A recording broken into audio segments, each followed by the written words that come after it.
ओडिशार प्रभात पुरुष पूर्वतन मुख्यमंत्री तथा जननायक स्वर्गत विजु पट्टनायक ओडिशार गर्व एवं गौरव कहले अत्युक्ति हम ना। से प्रचंड स्वाभिमानी ओडिया थिले। ओडिया जातिर परिचय ओडिया संस्कृति को विश्व दरबार रे पहुंचाइबारे तांकर अवदान अनन्य एक समस्ते स्वीकार करिसथि एवं तांकर आधुनिक ओडिशा गठन रे तांकर अवदान पटांतर नाही। आधुनिक ओडिशा निर्माता होउछथि विजु पट्टनायक। पारादीप बंदर, राउरकेला इस्पात कारखाना, भुवनेश्वर विमान बंदर, राउरकेला आंचलिक engineering college, OUAT, Sunabeda Hindustan aeronautics limited, express highway एवं भुवनेश्वर साइंस स्कूल इत्यादि बहु प्रकल्पर से भित्तिप्रस्तर स्थापन करी ओडिशा को आधुनिक ओडिशा रे परिणत करथिले। गांधीजी को आदर्श से अनुप्राणित होई विजु बाबू हृदयंगम करथिले जे ग्रामर उन्नति न हेले राज्यर विकास असंभव। एक कथा से 1961 मसीह उपलब्धि करी पंचायत व्यवस्थार प्रवर्तन करथिले। जेतेबेले प्रथम थर पर से मुख्यमंत्री दायित्व ग्रहण करथिले देशर अग्रणी राज्य भावे त्रिस्तरीय पंचायत राज व्यवस्था को 1961 मसीह नेतृत्व में प्रथम थर पर कार्यकारी होता ओडिशा रे। जेउथि पाई ताको ओडिशार पंचायत शासन व्यवस्थार जनक कहले अत्युक्ति हम ना। परवर्ती काल रे जेतेबेले 73तम एवं 74तम संविधान संशोधन व्यवस्था आसिला 1992 मसीह से त्रिस्तरीय पंचायत शासन को संवैधानिक मान्यता मिलला। किंतु ता पूर्व आमे एई विधानसभा रे विजु बाबू सागरे सौभाग्य थला काम करिवार। सेतबेले सी आनिथिले 33 भाग संरक्षण व्यवस्था एससी एसटी ओबीसी मानकू डिक्लेयर करथिले जे जे सरपंच हबो सी होला गाँव मुख्यमंत्री कहले अत्युक्ति हम पंचायत एक कथा विजु बाबू कहते बिफोर संविधान संशोधन हवा आगुरी।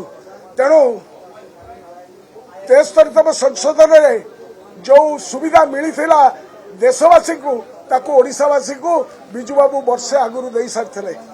विजु बाबू पंचायत राज दिवस जो कार्य आरंभ करते परवर्ती काल रे कांग्रेस सरकार आम सागर मिसी बीजेपी दलर नेतृत्व जो माने बर्तमान मंत्री अच्छा से कैबिनेट रे मंत्री थे नवीन बाबू अमल से तो केतेबेले असहयोग करनथिले सेतेबेले भी से पालन करथिले। सेतेबेले महिला सशक्तिकरण को नवीन बाबू कथारे पंचायत राज दिवस रे आउरी आगु को नबारे एही बंधु माने थिले। तेणु ये कौन षड्यंत्र हैला जो षड्यंत्र बल रे सी राति हदिया व्यवस्था कले। तेणु विजु को बाबू प्रति पंचायत एवं ताको व्यवस्था जो गुटाक थिला ता को जो 5 तारीख दिन राति हदिया कले छुट्टी को बातिल कले ये हीनमान्यता एवं छोट लोक मनोवृत्ति कहले अत्युक्ति हम नहीं। ओडिशा ओडिया अस्मिता विजु बाबू गोटे मुद्रार दुई पार्श्व कहले अत्युक्ति हम नहीं। तेणु एवं ताको प्रतिमूर्तिर जो मुंडकाट करछथि या असभ्य या केबे प्रतिहिंसा नुहे। जी निया गिड़ब से अंगार हगिब, जी पवन मंजी पोतब सी खंडिया भूतर शिकार हम। एभली प्रतिहिंसा परायण राजनीति ओडिशा रे आमे केबे देखि नथिलु।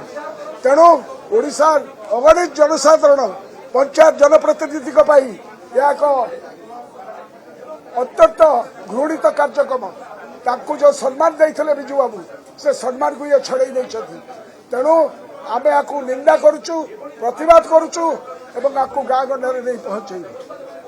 कैलेंडर बदल देले 24 मसीहा जो नुआ सरकार आसिला सेठारे मध्य सी रखिछथि छुट्टी दिवस। 25 मसीहार कैलेंडर एवं डायरी आमको देइछथि। आज पुणी गोटे नुआ डायरी प्रिंट करिवे। ये जो राति हदिया मनोवृत्ति ये चंचकता एवं ताक भीतर समन्वय नहीं एथिपाई से प्रायश्चित करने दरकार, दुख प्रकाश करने दरकार एवं विजु बाबू को सम्मान जणे कार्यक्रम करुँच जो बाहवा नवाई चेष्टा करुँच लुचिना गोड़ दीटा दुसुची।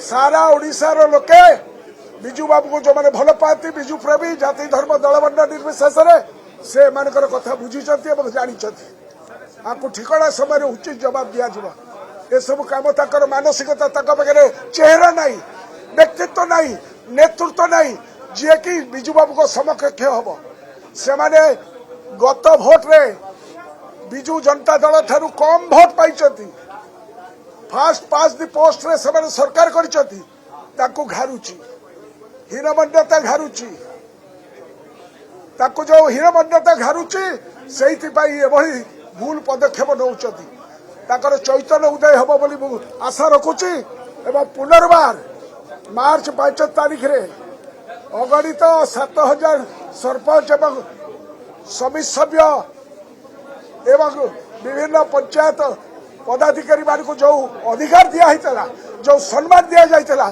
ताकू ए सरकार फेरइबे एवं बिजू बाबू प्रति होइथिबा जो अपमान से प्रायश्चित करिए बोली आशा रखुची।